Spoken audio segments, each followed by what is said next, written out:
Нацбанк предложил новые меры регулирования на рынке криптовалюты. Там изучили статистику, которая показала, что свыше миллиона казахстанцев торгуют криптовалютами на международных децентрализованных биржах, оставаясь в серой зоне. Между тем, с начала месяца рост биткоина превысил почти 37%, а по сравнению с прошлым годом он подорожал почти в 3 раза. Тему продолжат мои коллеги. Кривая на графике стремительно растет, как говорится, не по дням, а по часам. После долларовой лихорадки теперь биткоин бьет все рекорды. С начала года он подорожал вдвое. Сегодня за него просят почти 50 миллионов тенге или 99 тысяч долларов.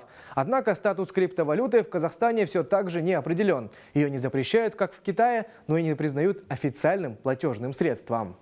Много есть стран, где все это легализовано, есть официальные вот эти вот обменники, которые взяли официальную лицензию. Например, в Грузии можно купить машину за криптовалюту. В Дубае можно арендовать, мы были в Дубае недавно, там можно арендовать, платить даже с криптовалютой сразу же в кассе. Я хочу, чтобы в Казахстане было такое же. Оборот и выпуск цифровых активов в Казахстане разрешен только на территории Международного финансового центра Астана. На данный момент здесь работают 8 криптобирж, одна из которых казахстанская. На ноябрь 2024 года объем торгов с начала года уже превысил 800 миллионов долларов США, и порядка уже 140 тысяч клиентов являются пользователями провайдеров услуг цифровых активов, которые здесь лицензированы. Однако свыше 1,5 миллиона казахстанцев сейчас вовлечены в торговлю на неконтролируемых криптобиржах. И зачастую такая деятельность вовсе непрозрачная. А это, возможно, прямой удар по экономике страны, говорят эксперты. Через криптовалюту могут пользоваться те же различные теневые криминальные элементы, да?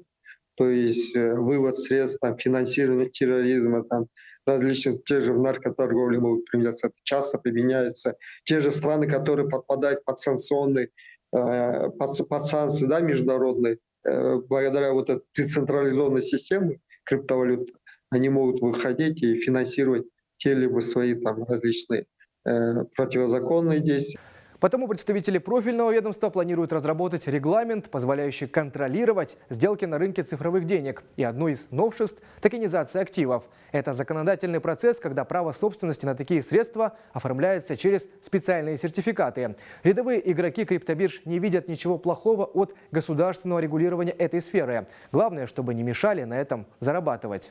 В месяц выйдет 1,5–2 миллиона чисто это криптовалюты. И от чего мы зарабатываем? Мы зарабатываем от инвестиций, зарабатываем от торговли.